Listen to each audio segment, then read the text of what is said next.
Buen día a todos. Es un gusto saludarlos. Muchas gracias por unirse a la sesión sincrónica de esta semana número 13, en la cual estaremos hablando a nivel general del poder de la marca para enfocarnos en el Brand Book. Este contenido nos servirá de referencia para el desarrollo del proyecto de aplicación y nos enfocaremos a comprender los puntos más relevantes e importantes en relación a la marca y sus elementos visuales. Les comparto primeramente la agenda de esta sesión.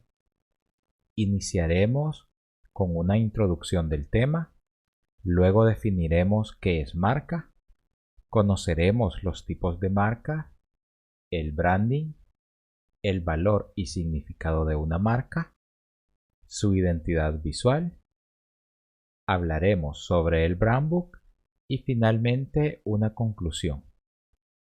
Con esta estructura nos aseguraremos de cubrir la información necesaria para que nos sirva como fundamento para el desarrollo del proyecto.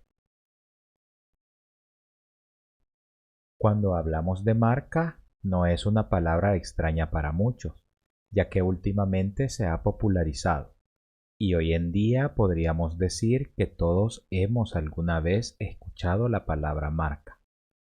Y dependiendo del contexto en el que la hayamos escuchado, hemos aprendido su significado, que puede referirse a muchas ideas y acciones que a veces nos pedían que ejecutáramos, como por ejemplo, marca un texto para resaltarlo, marca un número de teléfono, marca que deja una cicatriz, marca para indicar una posición o marca una respuesta.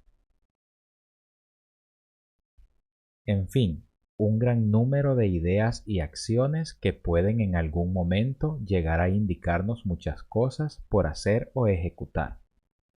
Sin embargo, algo que no cambia es el significado de la palabra marca, que nos indica de alguna forma ideas como señalar, poner, identificar, destacar o individualizar.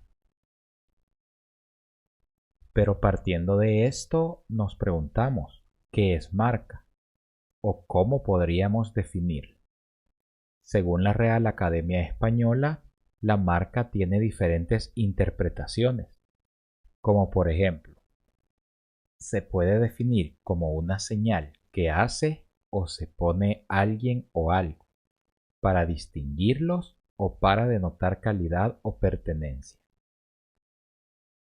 En esta primera interpretación, cualquier señal que pongamos en una superficie con la intención de crear individualidad es considerada como una marca.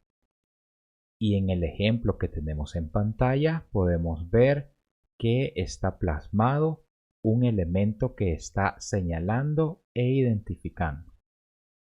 Al convertirse en un elemento que no es común que veamos en alguien, se convierte en un elemento de individualidad que posteriormente podemos reconocer.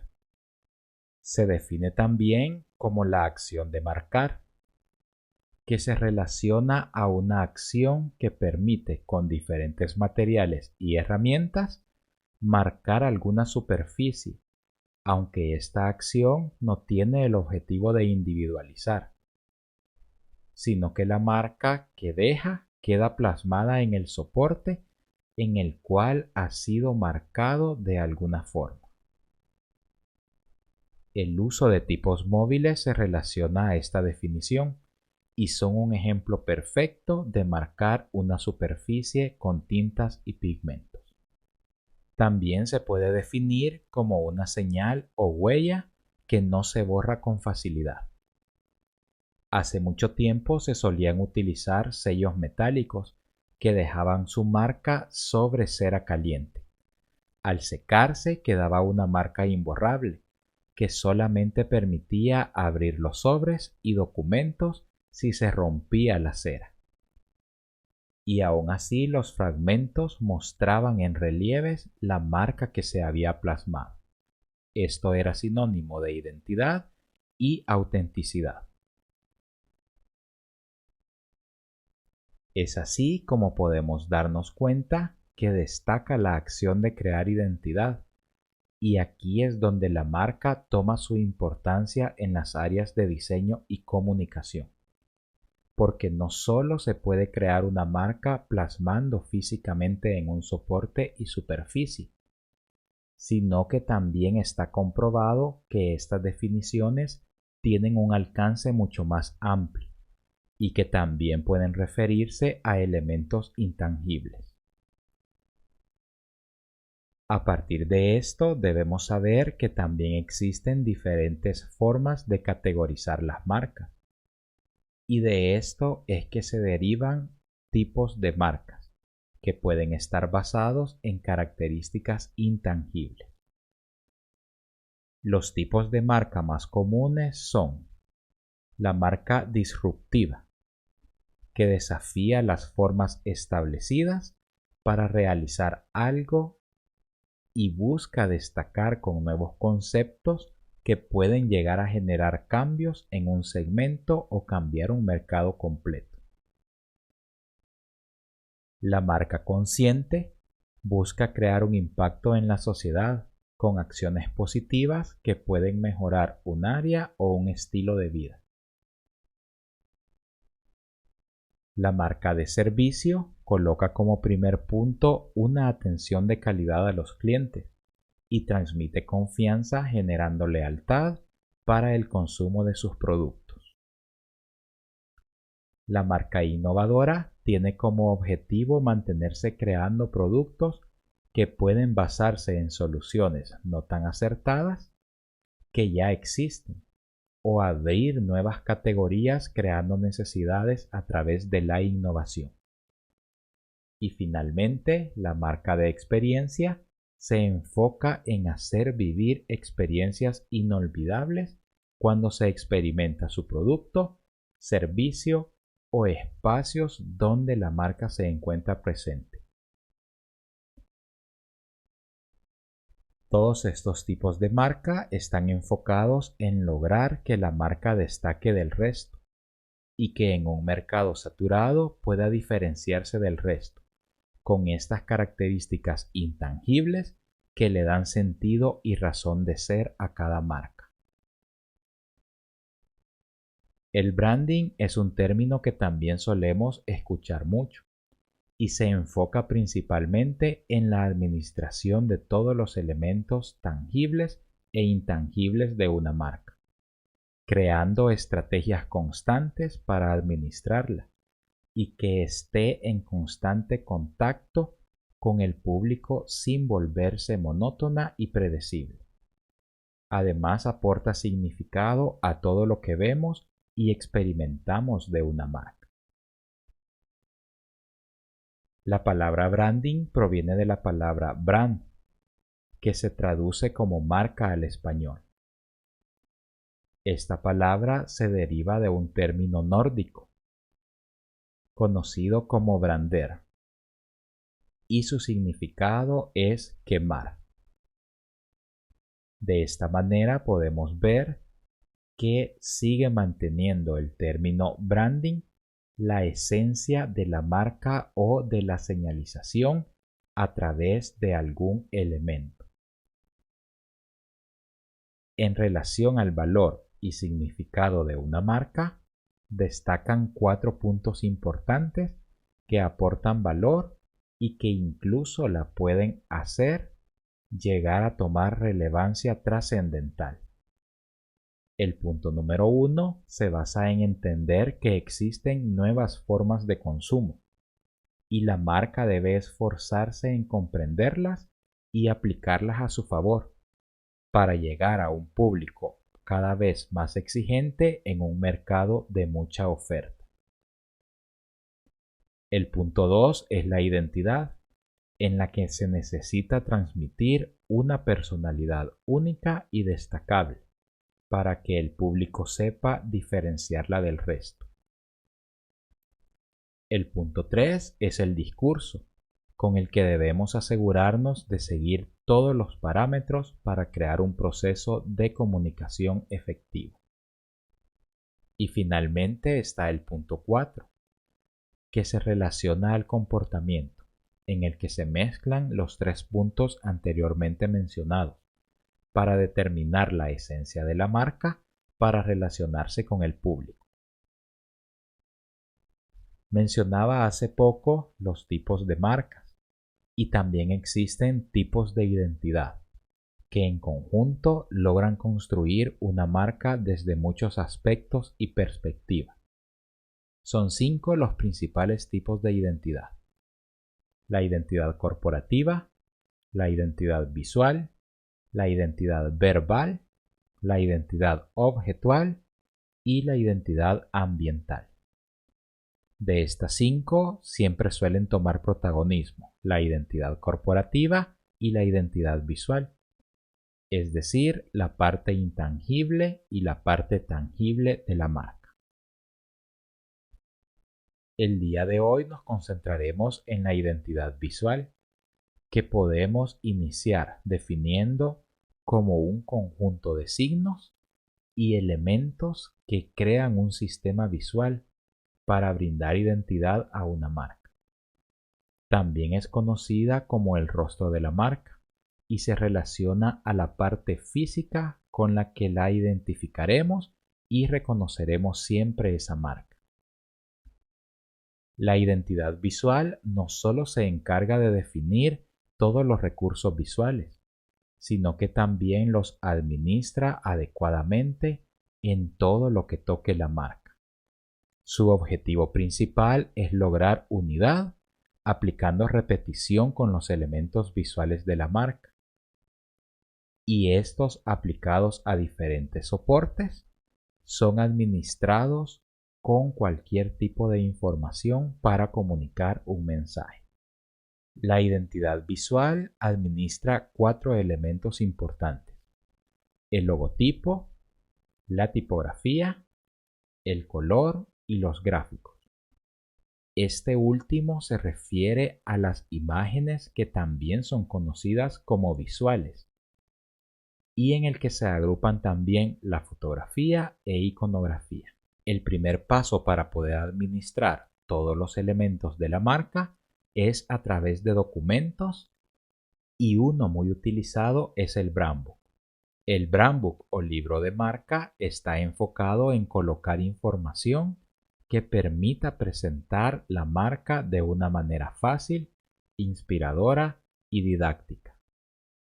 Suele confundirse con el manual de marca, pero un libro de marca no debería contener instrucciones de uso de los recursos visuales, sino presentarlos y exponerlos, detallando a la par de cada uno de sus elementos el fundamento y explicación del por qué fue creado y asociado a la marca, con esa apariencia específica que estamos visualizando.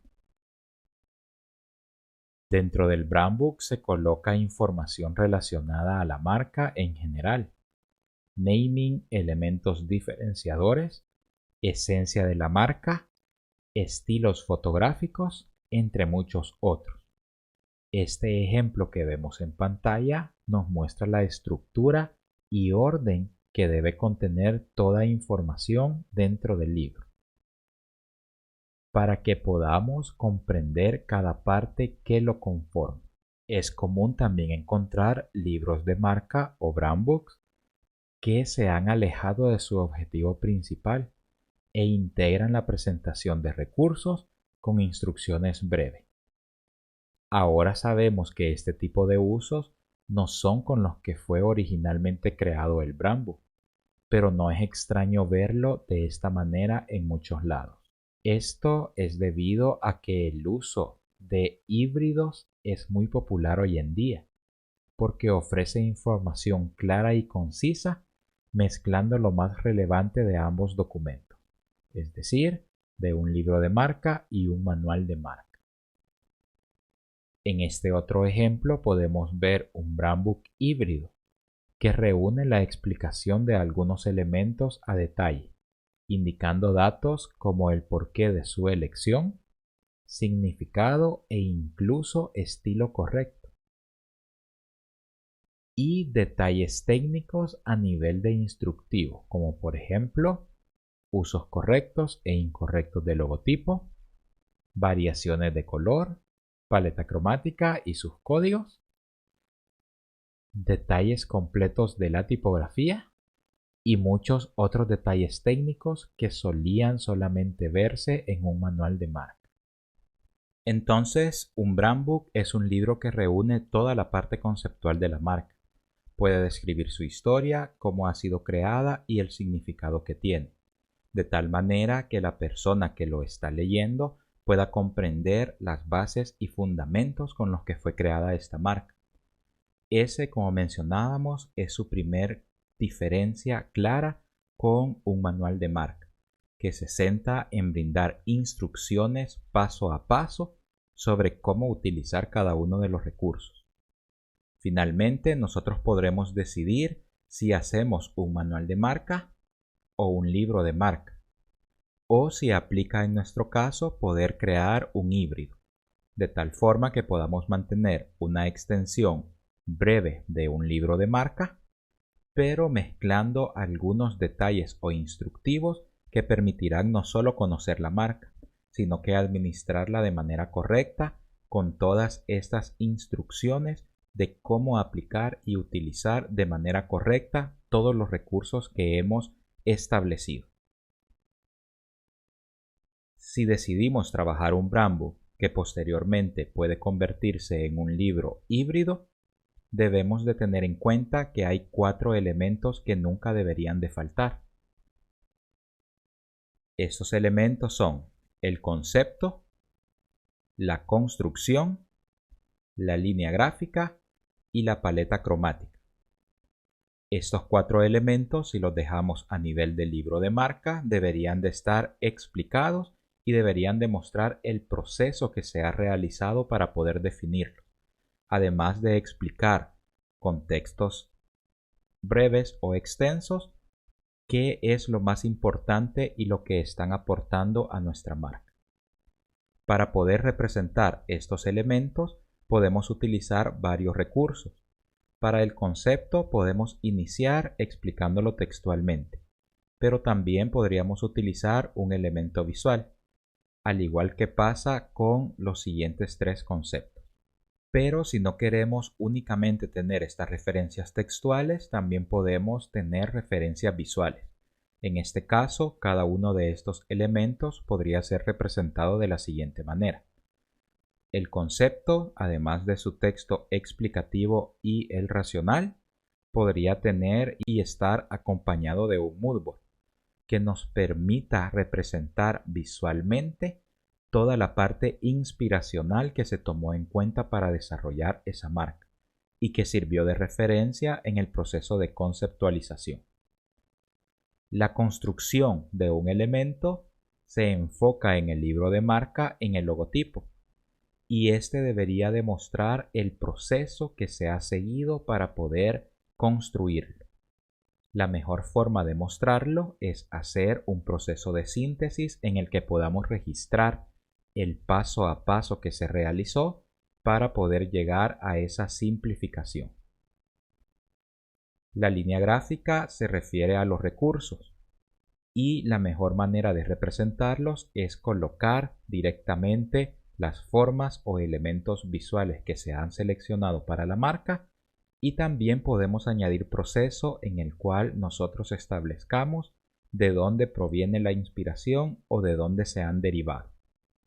Y la paleta cromática, como no estamos hablando de un instructivo, sino de un libro que reúne esta parte conceptual, debería de estar representada con el objetivo de entender su significado. Si posteriormente hacemos un cambio a un documento híbrido, podremos entrar en detalles técnicos. Para ver un poco de cada uno de estos, les he reunido algunos ejemplos. Y primeramente hablábamos del uso del moodboard, en el cual deberíamos de colocar todos los elementos y recursos visuales que sirvieron como inspiración. Uno de los principales errores que a veces se comete cuando estamos trabajando un moodboard es que pensamos que la selección de cada uno de estos elementos debe de hacerse aleatoria. Y cuando se hace de esta manera, llegamos a tener moodboard que son muy variados en cuanto a representaciones visuales, pero que no logran encajar en el concepto. La mejor forma es poder definir cuál es nuestro concepto de marca y a partir de ahí empezar a hacer una recolección en la que podamos filtrar todos los elementos y recursos para que el moodboard también parezca una pieza unificada y relacionada al concepto. En el moodboard podemos utilizar diferentes tipos de representaciones. Podemos tener gráficos, podemos tener fotografías, podemos tener ilustraciones, podemos tener también tipografía y cualquier elemento que nos sirva como inspiración y representación de ese concepto. Es importante también ver que en estos ejemplos se ha mantenido la paleta cromática y no tenemos una gran variedad de colores y que lleguen a hacer un moodboard demasiado diferente entre cada uno de los recursos que vemos. Entonces la unidad en el moodboard también se puede complementar manteniendo la paleta cromática. También podemos utilizar, además de únicamente esta colocación de cada una de las imágenes en el moodboard, herramientas que nos puedan permitir reunir todos estos elementos. Y aunque algunos lo hacen de una forma mucho más técnica, indicando incluso los códigos de color, en la etapa de moodboard no es algo que afecte. Para colocarlo en el Brandbook deberíamos de retirar toda esta parte técnica y únicamente quedarnos con la parte recopilada. Pero herramientas como Milanote son específicamente para poder representar y reunir todos estos elementos visuales de una manera fácil y rápida. También podremos acompañar el moodboard con porciones de texto que nos permita también informar y justificar esa selección que tenemos, de tal manera que el moodboard no solo se convierta en un collage de imagen aleatorio, sino en una pieza visual que ha sido controlada y ha sido reunida muy cuidadosamente para poder representar el concepto de marca. En la construcción, el proceso de síntesis es vital porque de esta forma podremos ejemplificar de dónde parte la inspiración, ya sea de un objeto real, para poder llegar a simplificar y a sintetizar ese elemento que ahora puede ser parte de un logotipo o que incluso puede llegar a ser parte de la misma línea gráfica. Este proceso puede realizarse y puede también colocarse desde cero, incluyendo el elemento real, el proceso de construcción de rejilla para poder simplificar y finalmente el proceso de digitalización. El proceso de síntesis puede ser muy variado dependiendo la cantidad de objetos y elementos que tengamos y también el resultado esperado. Incluso sabemos que existen diferentes tipos de síntesis y cada una de ellas también puede tener una variación en el proceso para poder experimentar de la mejor forma el resultado que vamos a obtener. Si quieren saber un poco más del proceso de síntesis, el año pasado creaba unos videos en los cuales les explicaba desde los fundamentos de la síntesis gráfica para poder comprender la simplificación de signos visuales y el proceso completo de síntesis, desde la selección de un elemento y su análisis cualitativo, pasando por la purificación de forma, la geometrización y la digitalización, hasta la experimentación directamente de diferentes formas sobre papel para poder definir de una mejor manera el elemento visual que finalmente queremos digitalizar. Les dejaré en la descripción de este video todos los enlaces por si quieren tener una referencia hacia el proceso de síntesis. Una vez realizado todo el proceso, podemos tomar fotografías y de esa manera poder incluirlo dentro del libro de marca. La línea gráfica es un elemento muy importante porque va a acompañar a nuestra marca, a nuestra información y a todos los elementos de diseño en cada una de las piezas que diseñemos. Es por esta razón que la explicación de la línea gráfica dentro del Moodboard debe de ser muy específica. Y lo más importante es que debemos entender cómo es que cada uno de estos elementos visuales puede funcionar.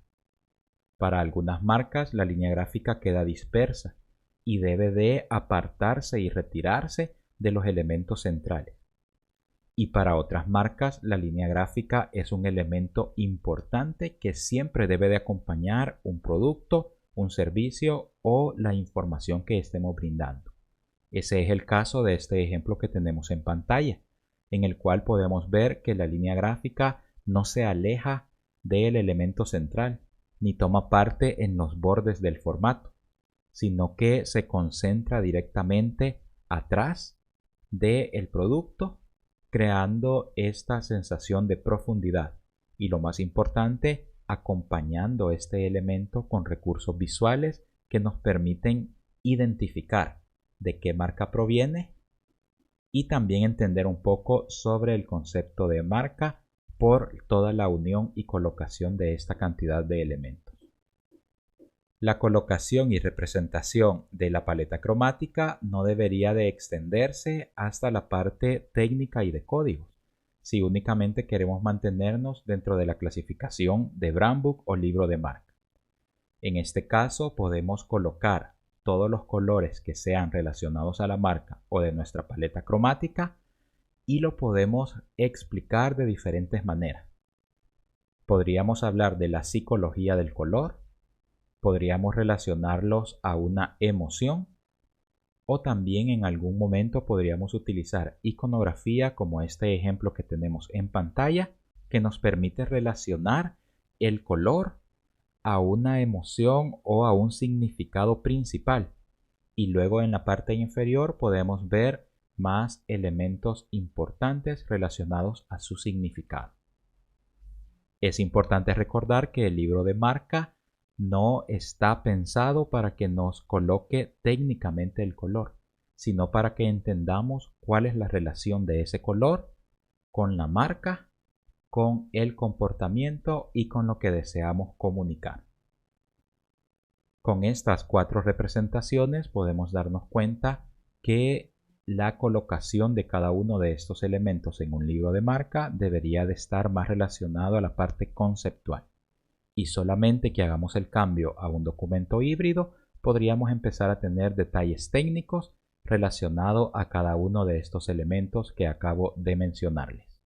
Si en algún momento decidimos trabajar un documento híbrido, necesitaremos obtener todos los elementos técnicos para poderlos detallar junto con toda esta ejemplificación y explicación conceptual.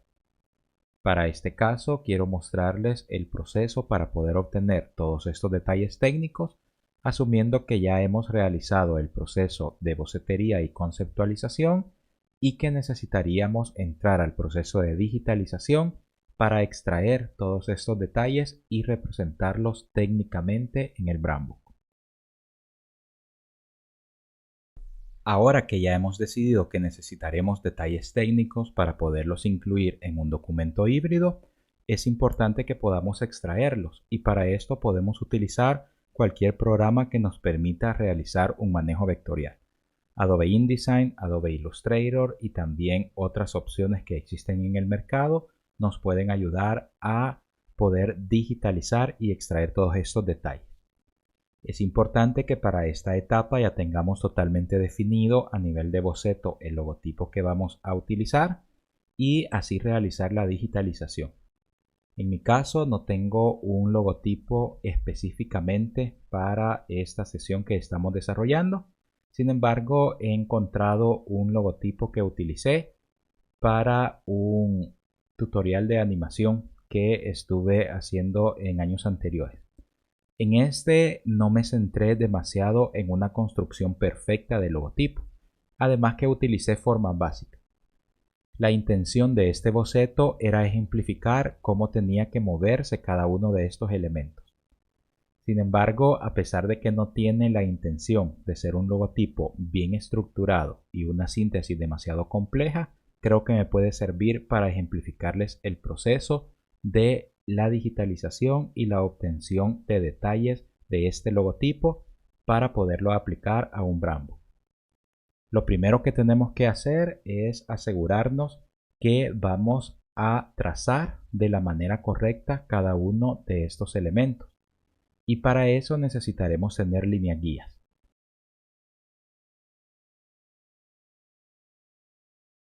En mi caso utilicé papel milimetrado y eso me da una idea mucho más cercana del tamaño y la proporción que debería de tener cada una de estas partes. Sin embargo, en el proceso de digitalización, si la parte de la geometrización y de la síntesis no está tan perfeccionada o tiene irregularidades en el trazo, podremos empezar a definirlos y a delimitarlos. En este caso son tres figuras básicas y utilizaré la herramienta elipse, de tal manera que pueda crear y trazar esas formas de manera fácil. Como tengo una noción de dónde es que debería de iniciar a nivel de línea esa forma, también puedo tener esa opción de poderlos alinear. Y si no, también puedo ser un poco más específico y puedo utilizar la herramienta de transformación que contienen los programas para poderlo perfeccionar y así poderle poner un tamaño en específico. En este video no me centraré en mostrar el proceso paso a paso para no extenderme demasiado. Sin embargo, me aseguraré de realizarles otros videos en los que les muestre cómo poder manipular precisamente cada una de estas herramientas.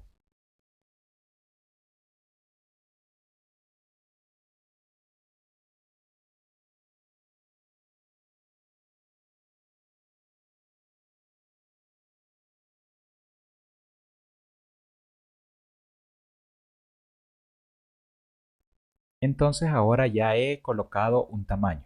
Para este elemento lo coloqué de 0.8 y voy a tratar de alinear lo mejor que pueda con esa guía de retículo.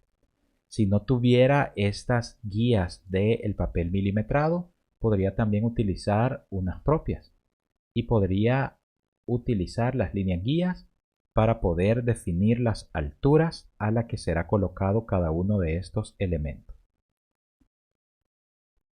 De esta forma voy a asegurarme que estoy alineando de manera perfecta cada uno de estos elementos visuales.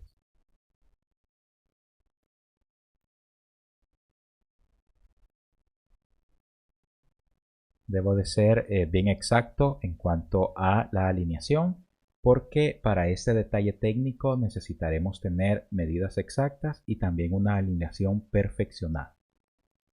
En el caso de este logotipo, pues mencionábamos que no es un logotipo pensado con una síntesis compleja y que tampoco fue creado pensando en convertirse en un logotipo bien estructurado para una marca.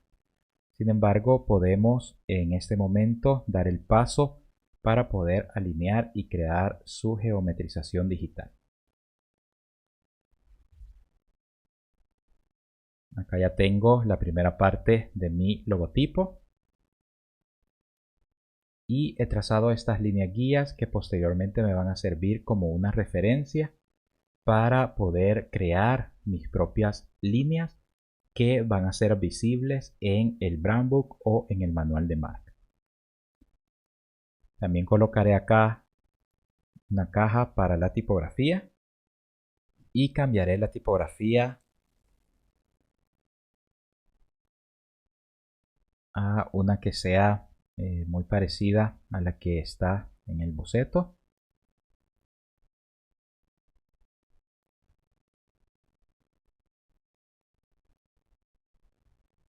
Y también manipularé su espaciado.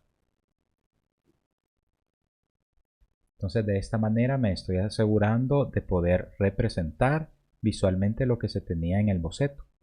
Y también podría tener líneas guías que me permitan saber de dónde a dónde va a llegar ese elemento.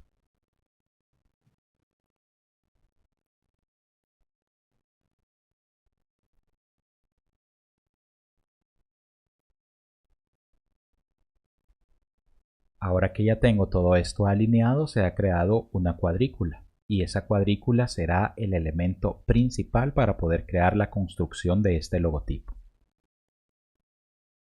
Ocultaré la imagen o boceto y ahora pues podemos ver que ya tenemos estos elementos visuales y elaborados. La primera parte de construcción del logotipo debe demostrar su retícula o rejilla y sabemos que cuando imprimimos todas las líneas guías no son visibles. Entonces es fundamental que pueda hacerlo con una línea y esa línea debe de tener un grosor muy delgado para que no vaya a interrumpir con el elemento. Incluso puede utilizarse una línea muy delgada con un color gris con una gran cantidad de blanco para que únicamente quede su indicación. Lo haré en este momento. Me estaré guiando por cada uno de estos elementos y acá pues le personalizaré el tamaño que necesito y el color.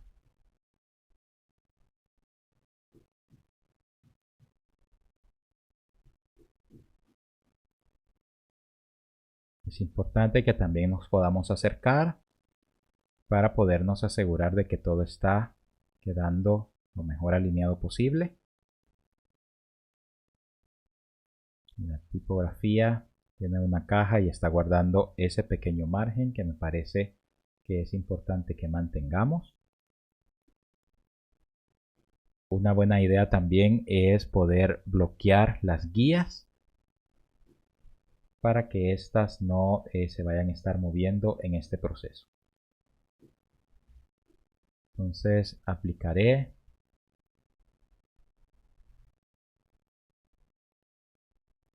un color diferente y ahora únicamente tengo que empezar a duplicar y a delimitar cada una de estas líneas.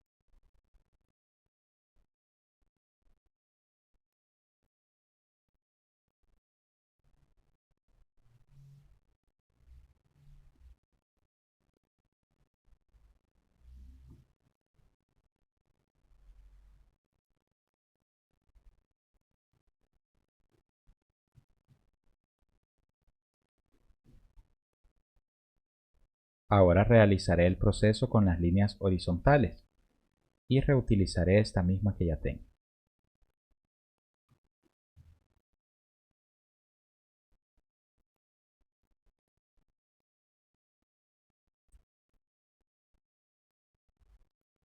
El acercarnos y el ver de cerca cada una de estas partes nos ayudará a tener una mejor perfección y en este proceso es vital que no lo hagamos de una manera demasiado rápida o apresurada y que podamos también tomarnos el tiempo de poder corregir cada una de esas colocaciones porque al final son las que dictaminarán que el elemento tiene una construcción que finalmente podemos llegar a repetir. Acá no estoy indicando el centro de los círculos, sino el tamaño de este otro círculo, al igual que esta otra línea. Por eso podemos ver ese pequeño desfase.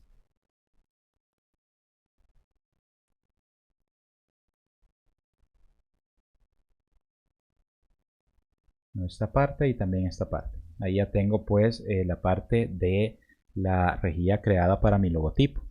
Si consideramos en algún momento que estas líneas no deberían de cruzarse hasta la parte inferior de la tipografía porque no están sirviendo como un elemento de alineación, también podríamos hacerlas y mantenerlas mucho más cortas y tener una cuadrícula completa para la parte superior y abajo nada más un espacio en el que después podemos dictaminar el espacio de interleta que podríamos tener o de alguna manera un espaciado entre cada una de ellas. Esta podría ser la representación básica de este logotipo. Una vez que tengo esta representación básica, puedo duplicar mi logotipo. Lo haré siempre siguiendo estas reglas y estas líneas guías que tengo.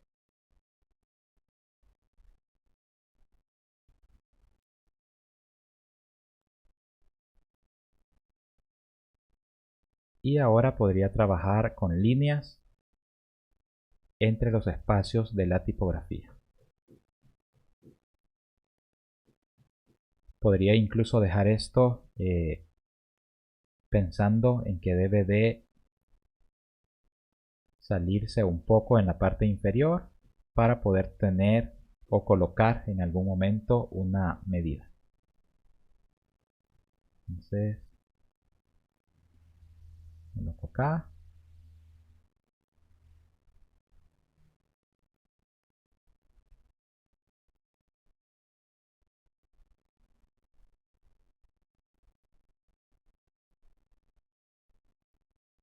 Y luego hago lo mismo con los siguientes elementos. Si ven, el espacio entre cada una de las letras puede ser diferente dependiendo cómo la tipografía tenga un espaciado, y ese podría ser un referente o también podríamos unificarlo. Otra parte importante que debemos de colocar es la zona de seguridad, y la zona de seguridad nos permite mantener alejado nuestro logotipo de otro contenido. Entonces, una zona de seguridad no permitiría que a nuestro logotipo se le acerque otro elemento demasiado, tanto así que lo llegue a contaminar. La separación de la zona de seguridad es algo que se decide según la construcción del logotipo. Y normalmente lo que se hace es que se selecciona una de las letras del nombre del logotipo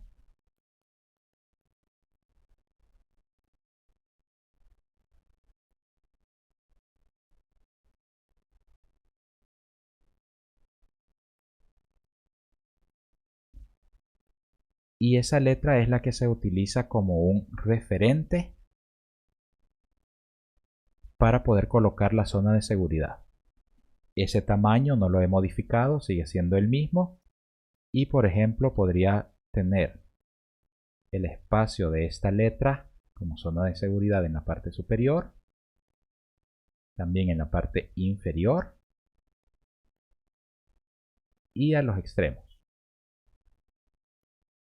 Siempre me aseguraré de mantener la misma distancia arriba y abajo que estoy manteniendo a los lados. Y ahora puedo extender la zona de seguridad.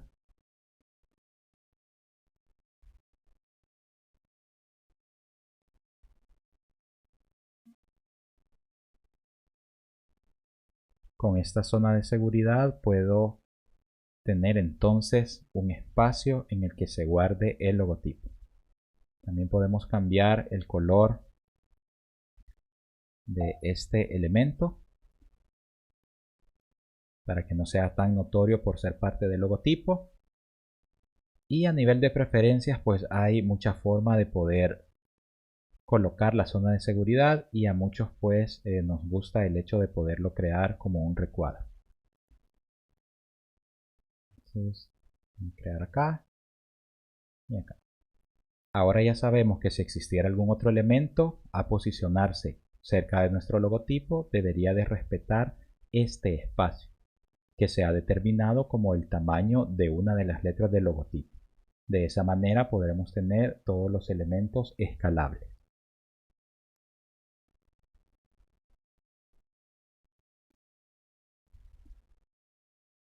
Y hasta este momento pues he trabajado mi logotipo únicamente en blanco y negro, pero una vez que tengo la zona de seguridad y también la rejilla controlada, ya puedo trabajar de manera individual con mi logotipo.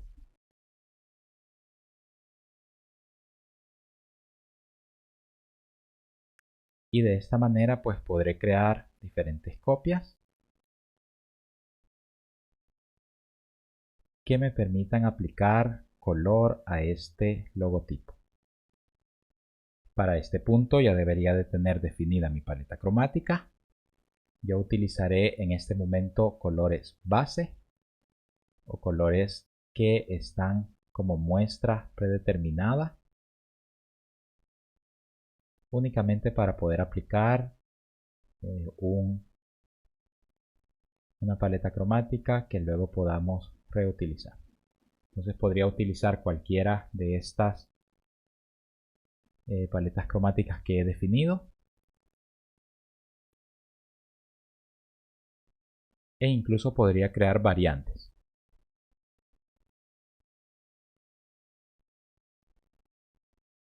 En este caso utilizaré una paleta cromática diferente que ya tengo acá guardada y que fue aplicada para el lenguaje visual.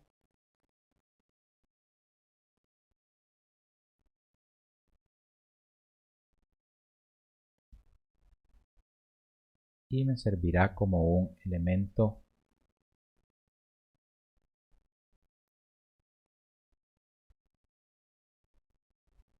para poder trabajar rápido. Entonces, esa será la paleta cromática que utilice con mi logotipo. También de nuestro logotipo podemos crear rejilla y cuadrícula para cada una de las posiciones y variaciones, porque también nuestro logotipo podría tener diferentes estructuras, es decir, una versión vertical y también una versión horizontal. En este caso debemos de analizar, y no debe de ser nada más hecho de una manera aleatoria, cómo es que nuestro logotipo podría mantener la mejor proporción posible. Acá pues he hecho un ejemplo rápido sobre cómo este elemento podría funcionar y la idea de poder tener una versión vertical y una versión horizontal de nuestro logotipo. Partiendo de esto podemos empezar a extraer los detalles técnicos de la paleta cromática, de tal manera que podamos colocar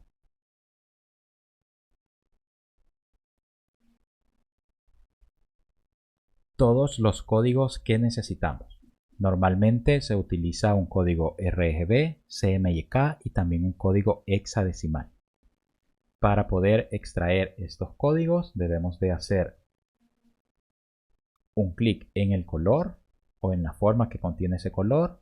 Luego hacemos doble clic en el área de la paleta cromática y en el selector de color nos mostrará absolutamente todos los elementos. Entonces tendremos acceso a los códigos RGB, CMYK y también al código hexadecimal. Los aplicaré en este momento.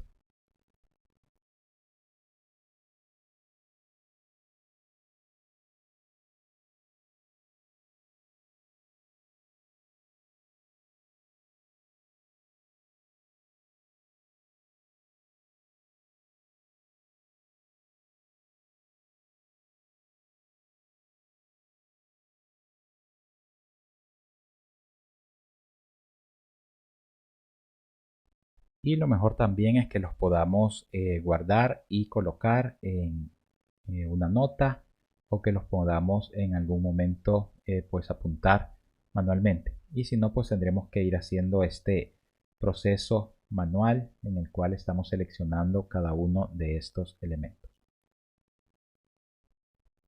Para esta etapa aún no estoy pensando en el diseño que utilizaré para poder aplicar a este elemento, sino que más bien estoy únicamente definiendo todas las partes que voy a utilizar y que voy a tener como un código.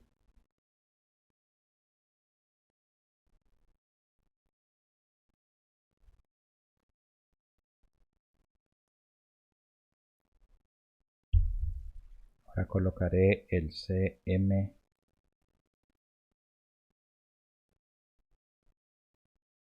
de acá y haré el mismo proceso.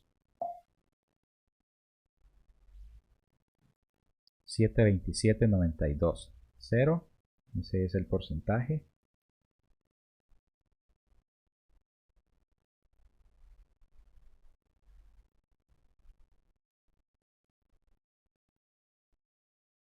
Impactaré estos colores porque ahora que ya tengo una mayor cantidad de códigos, los colocaré uno a la par de otro. Y finalmente colocaré el código hexadecimal.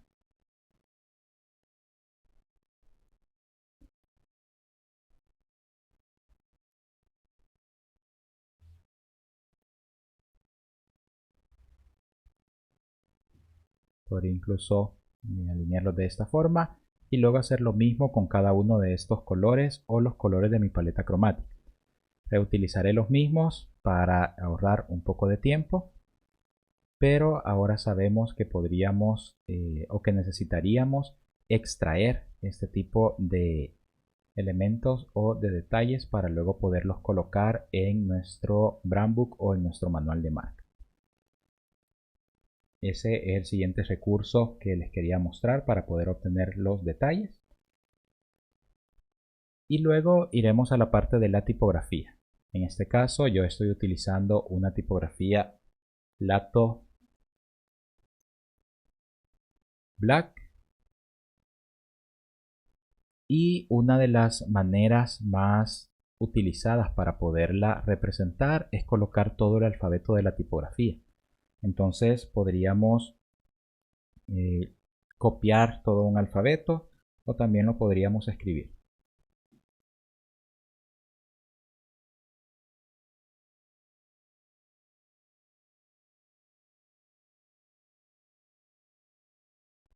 Me aseguraré de también añadir la letra ñ, que es parte del alfabeto en español. Y ahora colocaré un tamaño diferente para que sea mucho más visible. Podemos hacer que el alfabeto esté en 2 líneas o también a nivel de preferencia si queremos que esté de esta forma. Entonces acá también nosotros podríamos determinar que no solo se utilice la tipografía Lato Black, sino que también se utilice la tipografía regular.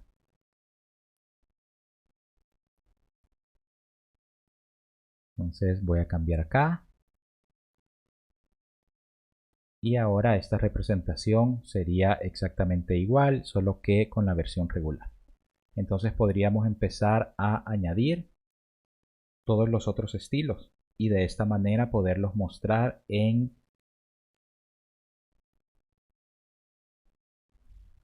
nuestro brand book.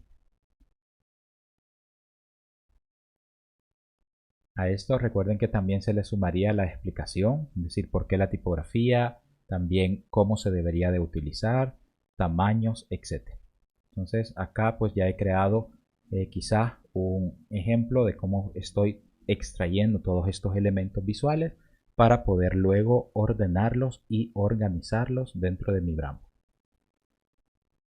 Como les mencionaba, para no extenderme demasiado, no entré a procesos de digitalizaciones demasiado complejos y tampoco a perfeccionar esta parte de las distancias o de cómo el logotipo debería de ser interpretado en parte horizontal, pero creo que con esta parte del proceso nos queda un poco más claro cómo es que podemos extraer todos estos detalles técnicos que finalmente podemos fusionar con la parte conceptual y así crear un brand book híbrido.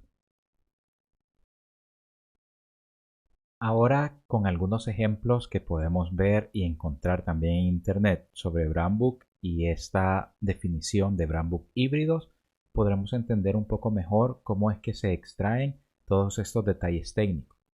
Y a medida vamos avanzando podríamos ampliar esta parte técnica o únicamente definir qué necesitamos incluir en nuestro brand book híbrido. Este primer ejemplo que les he recopilado muestra mucha información relacionada al proceso que acabamos de desarrollar. Desde la parte en la que podemos empezar a definir el logotipo y sus zonas de seguridad, la paleta cromática con sus respectivos códigos y también la representación de cada uno de los elementos tipográficos, utilizando alfabetos y creando una representación visual de cómo se mira la tipografía aplicada a esa marca en específico. Este segundo ejemplo se vuelve mucho más gráfico y visual y no solo han incluido los elementos como el logotipo, color y tipografía, sino que también incluye los recursos visuales que son parte importante de la marca. En este caso, una marca que se muestra con muchos elementos ilustrativos, presenta los personajes y el mismo estilo que va a ser parte de la marca. Además, mantiene los elementos de construcción del logotipo. Vemos en la parte superior y al centro una representación de la zona de seguridad que podría utilizarse y también la paleta cromática, que en este caso no está representada por códigos, pero que también la incluye en este Brandbook híbrido. Y este último ejemplo pues se vuelve un poco más textual y también vemos que a nivel técnico incluye parte de la rejilla de construcción del logotipo, como la acabamos de ver, las diferentes zonas de seguridad en la esquina inferior derecha y luego otros elementos importantes que deberíamos de incluir si nos parecen relevantes, como los tamaños mínimos de uso del logotipo, el uso incorrecto, los usos correctos y también la parte de la aplicación tipográfica si en algún momento tenemos tipografía primaria o tipografía secundaria. Un dato muy importante y que podemos ver en la esquina inferior derecha de este ejemplo es que también han incluido la jerarquía tipográfica para definir los tamaños exactos en los que se utilizará un texto cuando esté funcionando como un eslogan, como un encabezado titular, un subtítulo o los textos de lectura. Con esto pues también nos damos cuenta que tenemos mucha libertad en cuanto a la estructura de nuestro Brandbook y que lo importante es que podamos decidir si únicamente se quedará como un libro de marca, si queremos dar el paso a un manual o si queremos crear un documento híbrido en el cual nosotros seleccionemos las partes más importantes y las partes más relevantes que sean de interés para la persona que vea el Brandbook y que también lo va a utilizar. Con esto finalizamos la recolección de información más relevante para comprender cómo se construye una marca y en qué se basa para poder comunicar efectivamente su identidad visual y corporativa. Espero que esta primera información haya sido de ayuda para todos.